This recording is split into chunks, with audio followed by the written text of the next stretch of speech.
Good evening. I'm Stan Hoffman, Stanley R. Hoffman Associates. Good evening, City Council, EDAC, Planning Commission, and members of the public. First, I would like to thank the staff very much, the planning staff, the engineering staff, and the redevelopment staff for all their cooperation. We worked as a team.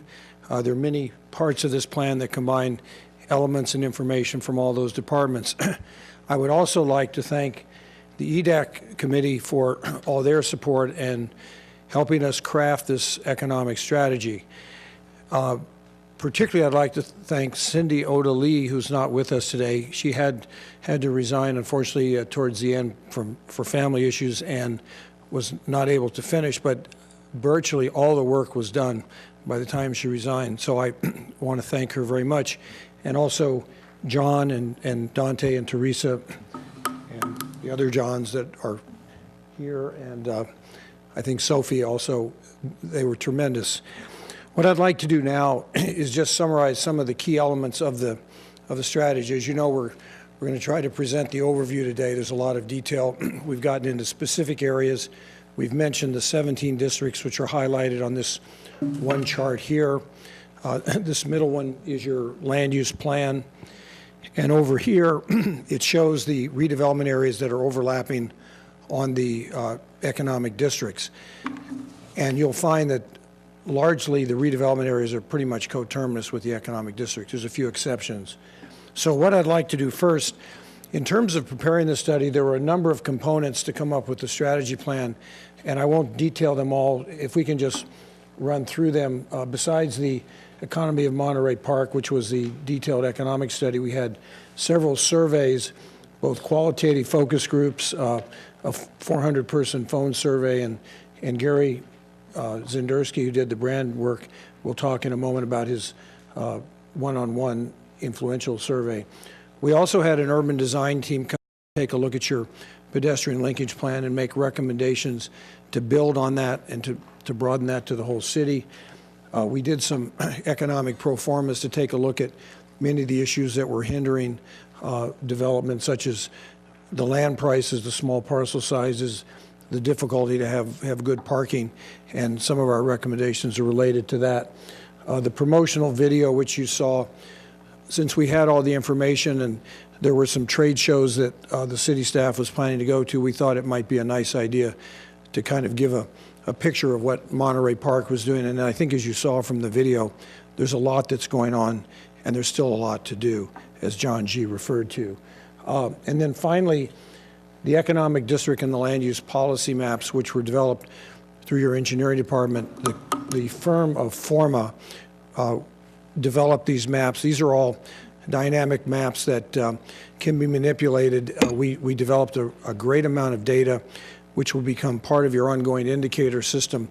We have employment, we have land use, we have square footage. We got sales tax from your sales tax consultant.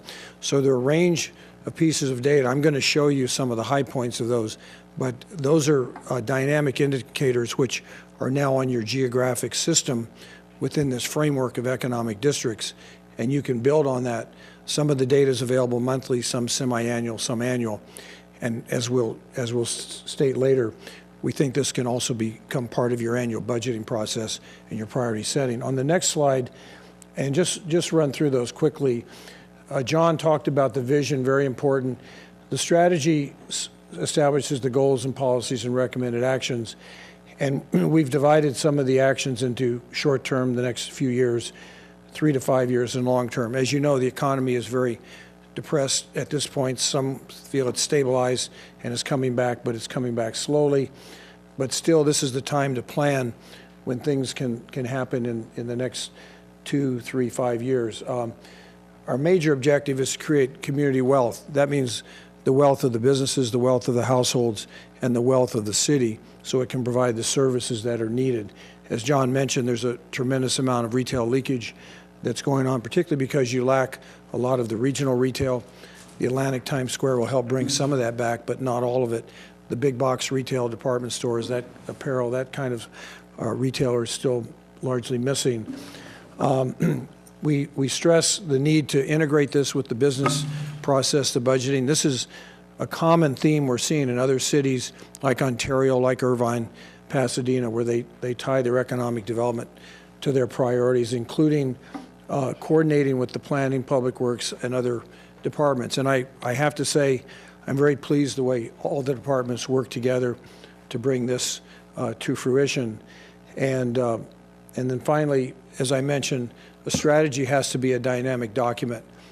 It's only useful if you're using it and updating the information and tracking what you're doing. So that, for example, with the Employment Technology Zone along Monterey Pass Road, to really track our businesses coming in, what do you need to do?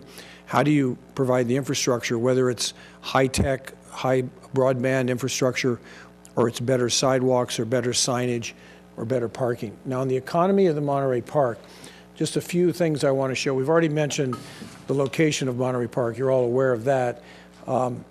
Population is largely stabilized. You're largely a built-out community, so increasing density would have to be one way of increasing pop. You're at about 65,000.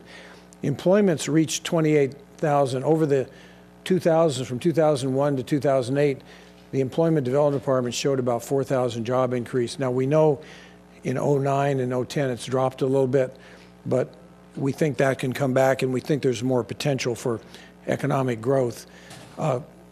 This shows you, as John mentioned, the diversity of the economy. You can see that 31% of your jobs, for example, in the corporate center, Caslam Business Park and so on, are office professional. 13% are hospital. You have almost 10% manufacturing distribution, and so on. You've got the college there, 4%. The areas that part of the strategy deals with, not only the employment technology group, but also the retail service and restaurant, hotel, motel. These are areas, again, that need strengthening and need some revitalization and some addition. So we'll talk more about that. On the next slide, your labor force.